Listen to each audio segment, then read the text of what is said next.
নমস্কার বন্ধুরা, welcome to my channel my fortune story. আশা করছি আপনারা সবাই ভালো আছেন।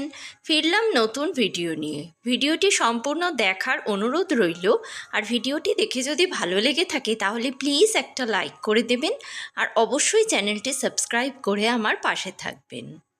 তাহলে চলুন আজকের ভিডিওটির বিষয়বস্তু ব্যাখ্যা করি, আপনাদের বুঝতে সুবিধা হবে। আজকে আমি যাচ্ছি দিদির বাড়িতে, ছোটদির বাড়িতে। একদম লেক গার্ডেন স্টেশন থেকে, মানে ছেলেকে স্কুল থেকে নিয়ে ওর ছুটি হওয়ার পর লেক গার্ডেন স্টেশন থেকে বজবজ লোকালে উঠে একদম আমি বজবজ স্টেশনে গিয়ে নামবো। তো স্টেশনে উঠেছি আর দেখুন একটু পরে বসতে পেয়েছি আমি। বসতে পড়ার পর আমার দিব্যসোনা দেখুন কিরম ঘুমিয়ে পড়েছে। আর এই যে মানুষটিকে দেখছিলেন, এই মানুষটি কিন্তু একজন পথিক, আর কেউই নয়।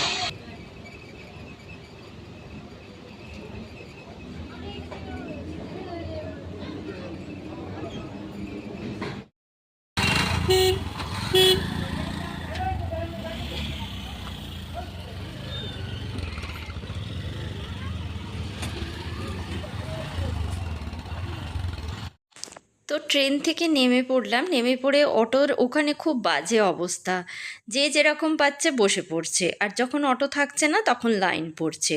তো আমি তো বাচ্চা নিয়ে বেশি দৌড়ে যেতে পারছিলাম না, তাই আমাকে লাইনেই দাঁড়াতে হলো।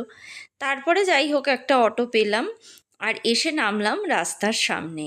এখন ওদের বাঁশ বাঁধা হচ্ছে, মানে আমি পুজোর আগের দিন চলে এসেছি। আর আমার দিব্যসোনার দেখুন কি আনন্দ, মায়ের জন্য মিষ্টি আইসক্রিম সব নিয়ে এসেছে। ও হাতে করে মাকে দিচ্ছে, দিয়ে ও সোজা চলে যাচ্ছে ঘরে, আর কিছু বলতে হচ্ছে না। তারপরে ওকে আমি স্নান টান করিয়ে দিয়েছিলাম। আর ছদ্দি তো রান্না করে রেডি করে রেখেছিল। ওর জন্য করেছিল পাবদা মাছ দিয়ে আলু দিয়ে মাছের তরকারি, আর মাছের মাথা দিয়ে ডাল করেছিল। ছর্দি ওকে কিছু না খাওয়াতে পারলে যেন শান্তি পায় না। আমি বললাম ও মাছের মাথা খেতে পারবে না, তবু একটা এই রকম সাইড দেওয়া মাছের মাথার ডালের থেকে মাথা তুলে দিয়েছে, বলছে ওকে খাওয়া। ও যতক্ষণ না খাবে ততক্ষণ যেন ও শান্তি পাবে না।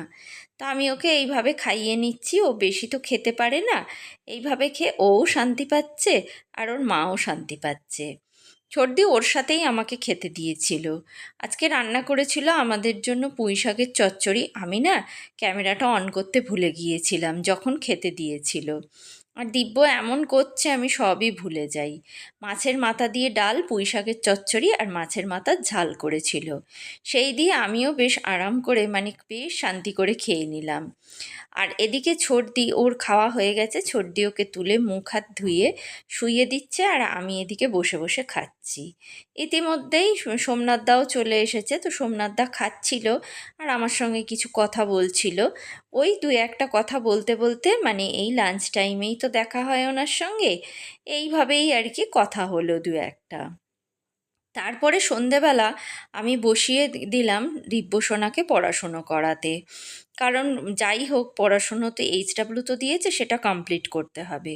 কারণ রবিবার আমরা চলে যাব, তো তারপর বাড়ি গিয়ে আর ও সুযোগ পাবে না এটা কমপ্লিট করবার জন্য। তাই জন্য ওর যে অভ্যেসটাও খারাপ হয়ে যাবে সন্ধেবেলা পড়তে না বসা, তাই জন্য আমি পড়তে বসিয়েছি। ও কিন্তু ভালোভাবেই পড়ে নিল। এরপর আবার শুরু করেছিলাম পরের দিন সকাল থেকে ব্লগটা। সকালবেলা উঠে ছোটদি ব্রেকফাস্ট করছে, এই যে লুচি করেছে। আর এটা কি করছিস ছোটদি? আলু ভাজা, লঙ্কা ছাড়া, কারণ বাচ্চাটা তো ঝাল লাগবে, ওই জন্য লঙ্কা ছাড়া আলু ভাজা করে দিচ্ছি। আর লুচি ও আমার কাছে আবদার করেছে, সেটা তো রাখতেই হবে, সেই জন্য আলু ভাজা আর লুচি করে দিচ্ছি। এই যে আলু ভাজা প্রায় হয়েই গেছে, আর ওর জন্য স্পেশাল ছোট্ট ছোট্ট করে লুচি করেছে, আর আমাদের জন্য বড় লুচি করবে। এই যে ছোটদি ওর মা। আসলে ছোট জিনিসের ওপরে না বাচ্চাদের খুব মানে আকর্ষণ থাকে, ছোট ছোট দিলেও খুব আনন্দ পাবে, সেই জন্য একদম ছোট ছোট করে লুচি করে দিয়েছি। লুচি শুধু ওর জন্য করেই দেয়নি, লুচি করে আবার ওকে পরিবেশনও করছে। ও পরিবেশন করলে এ ঠিকভাবে খাবে। লাড্ডুটা ঠান্ডা ছিল, ওই গরম কড়ার মধ্যে দিয়ে দিয়েছিলাম, দিয়ে একটু গরম করেছি, কিন্তু তুমি এখন খাবে না, এটা পরে খাবে, ঠিক আছে? আগে লুচি খাও। আগে লুচিগুলো কি পছন্দ হয়েছে? কিরাম পছন্দ হয়েছে? দারুণ পছন্দ হয়েছে, সুন্দর। বাবা সোনা ভালো, খাও। এটা এরম করে খেতে হয়।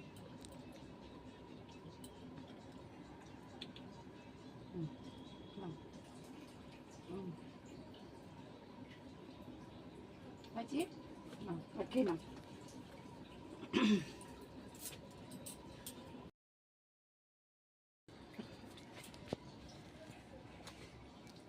খাচ্ছ? কেমন লাগছে? দারুণ। সুন্দর। হুম, তোমার পছন্দের রান্না? মাকে বলেছিলে সকালে? হুম। মার বাড়িতে এসে আনন্দ করছো? হ্যাঁ। খাওয়া দাওয়া হয়ে যাবার পর এবার সোনাই দিদি কি করে, সারা ঘর পরিষ্কার করে, ও বিছানা করে, ঘর ঝাঁট দেয়, ঘর মোছে। তো সোনাই দিদির কাজটা ও কিছুটা ভাগ করে নিল। ও সোনাই দিদি যেই ঘর মুছতে এলো, ও বললো আমি ঘরটা মুছবো, তাই জন্য ও ঘর মুছে দিচ্ছে। আর সোনাই দিদিও ওকে শিখিয়ে দিচ্ছে কিভাবে ঘর মুছতে হয়। সোনাই দিদির অনেকটা রিলিফ হয়ে যাবে ওর ঘর মোছাতে। তো যে কথাটা আমি বলছিলাম, ট্রেনে যিনি ওকে ধরে বসেছিল ও কিন্তু আমাদের কেউ নয়, উনি জাস্ট একজন পথিক। কিন্তু মানুষের কিরম মেন্টালিটি দেখুন, একজন মানুষকে হেল্প করবার মেন্টালিটি আছে, যেটা এখন দুর্লভ, সবার মধ্যে পাওয়া যায় না, ভাবাটাই অসম্ভব ব্যাপার। আর এদিকে আমরা চলে এসেছি মন্দিরে পুজো দিতে। মন্দিরে পুজো টুজো দিয়ে দেওয়ার পর এবার আমরা আবার বাড়ি চলে এলাম, ছর্দির বাড়ি। তো ও রান্না করেছিল পান্তা ভাত খাবে, আর খেয়ে ও পান্তা ভাতের সঙ্গে পরিচিতি লাভ করবে। খাবে তো সোনা? আচ্ছা। শীতলা পুজো যখন, তখন পান্তা ভাতটা তো কম্পালসারি থাকবেই। আমাদের সঙ্গে সোনাইকেও দিয়ে দিয়েছে, ও খেতে বসে। ছদ্দি করেছিল পান্তা ভাত, পান্তা ভাতের সঙ্গে ছিল আলু ভাতে, আর ওর জন্য আলাদা করে ঝাল ছাড়া আলুর চপ করে দিয়েছিল। আর আমাদের করেছিল লঙ্কা দিয়ে মাখা আলু ভাতে, আলুর চপ, আর তার সঙ্গে একটু চানাচুর ছিল। চানাচুরটা অপশনাল, যার যেটা যার মানে পছন্দ সে খাবে, যার খাবে না পছন্দ নয় সে খাবে না, এই রকম আর কি। তো আমরা পান্তা ভাত খেলাম, খেতে ভালোই লাগলো।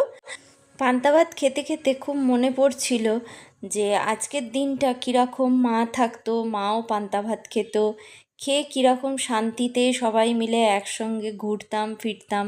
আজকে যেন মা ছাড়া সব কিছু ধুধু করছে, ফাঁকা। যাই হোক, তবুও একবার দুপুরবেলা যেতে হয়। ছর্দি বলল চল, মায়ের এখন পুজো হচ্ছে, একবার মাকে গিয়ে দেখে আসি, এই সময়টাই জমজমাট হয়। তা আমরাও গেলাম। এই যে সকালবেলা যখন গিয়েছিলাম এত দোকান বসেনি, এখন সমস্ত দোকান বসে গেছে। জিলিপির দোকান, আইসক্রিম, ফুচকা, আর বাচ্চাদের ছোট ছোট খেলনার দোকান 3-4টে এসেছে, এখানটাও ভরে গেছে। সকালবেলা যখন এসেছিলাম তখন সবে এনারা বসছিল, কেউ কেউ আবার আসেও নি, এইরকম অবস্থা। কিন্তু এখন যে যার জায়গা ধরে এখানটা বসে পড়েছে।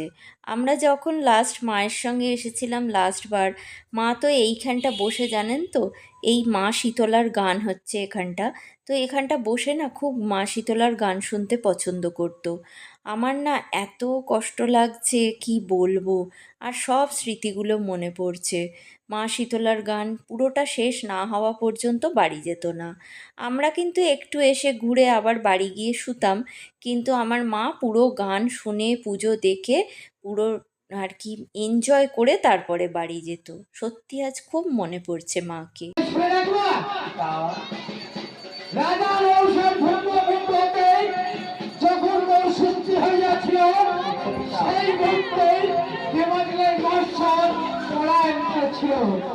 আর সেই দেবাদিলের মশা যখন পলায়ন করেছিল, তখন সেই মুহূর্তে তার ধর্ম থেকে শিক্ষা বছরে নাম হয়েছিল তার ধর্মাস।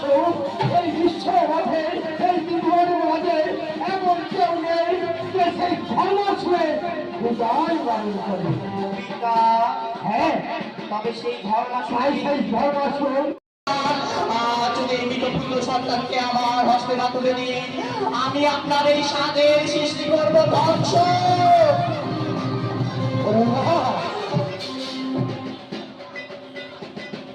শ্রেষ্ঠতম চক্রধারী নারায়ণ নৈবেদ্য সাথে দেবাদিদেব মহেশ্বর তিনি শক্তি হয় আর আর এখন মন্দির চত্বরে সবাই ডন্ডি খাটছে, ডন্ডি খেটে তারপর মায়ের পুজো হবে।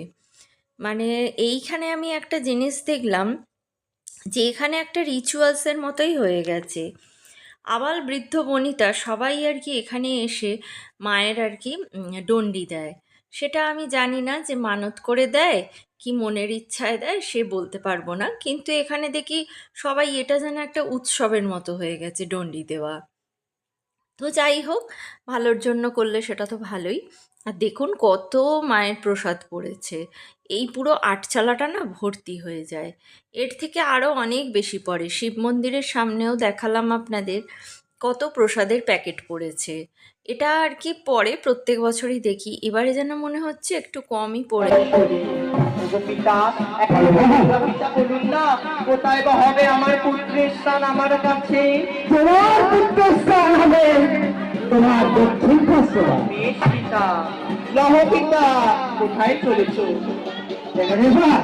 আবার পুনরায় শেষ দিকে গেল পিতা, দক্ষিণ দিক করেছ পূর্ণ, বাম রয়েছে শূন্য, শূন্য স্থান পূরণে লাগে একটি কন্যার প্রয়োজন পিতা।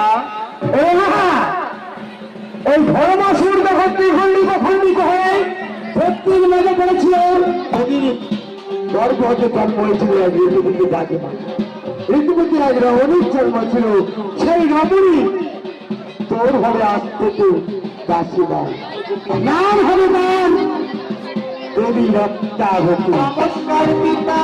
মাকে প্রণাম করলাম, মায়ের সামনে একটু দাঁড়ালাম, আর মাকে অনেক অভিযোগ করলাম যে মা, কত করে তোমাকে বলেছিলাম আমার গর্ভধারিণীকে তুমি ফিরিয়ে দাও, দিলে না। সেই আফসোস কিন্তু রয়েই গেল। কিন্তু আবার মনে ভাবছি যাক, মা তো বলেইছে যে যা হয় সব ভালোর জন্যই হয়। যদিও এটা আমাদের ভালোর জন্য হয়েছে কি না খুব সন্দেহ, কারণ গর্ভধারিণী চলে যাওয়া কোনো দিনই সেটা ভালো হয় না। আমি একটু আর কি মেলাটার এদিক ওদিক ঘুরছিলাম, এবারে মেলার পসরাও খুব কম বসেছে। সর্দি বলছিল আমাদের দুঃখে যেন মেলাটা এইরকম এলোমেলো হয়ে গেছে, এত কম লোকজন এসেছে যে বলার কথা নয়। তো যাই হোক, তাতেই চলছে আর কি পুজো। তা আমরা যেহেতু দুপুরে গেছি আর এই রকম মেলায় আগে ঘুরতাম, আমার মাকেও বলেছিলাম গতবারে তার আগের বারে যে আমরা মেলায় গিয়ে যা ইচ্ছা তাই খাবো। বাচ্চা মেয়ের মতো আমার পিছনে পিছনে ঘুরছিল। আইসক্রিম খেয়েছিলাম, ফুচকা খেয়েছিলাম, এবারে আর অত কিছু খাইনি, শুধু একটা করে আইসক্রিম কিনলাম, কিনে আমরা তিনজনে মিলে খেলাম আর সোনাইয়ের জন্য নিয়ে বাড়ি ফিরে এলাম।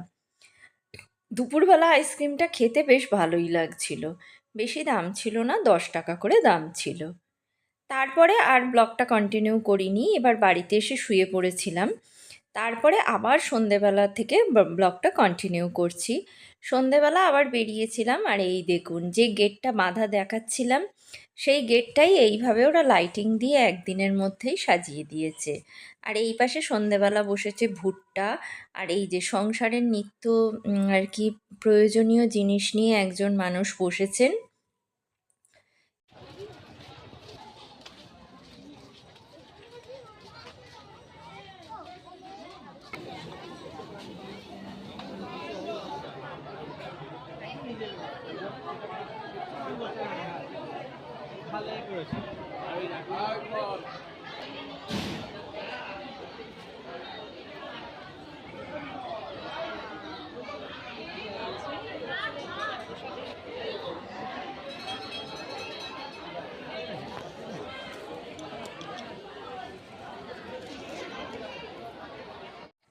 সন্ধেবেলা এই কারণেই এসেছি আরও, যে এইখানে যে পুজোটা দিয়েছিলাম সকালবেলা, সেই পুজোর প্রসাদটা নিয়ে যাব, আর মেলায় এলাম একটু মাকেও কাছ থেকে দর্শন করে নেব।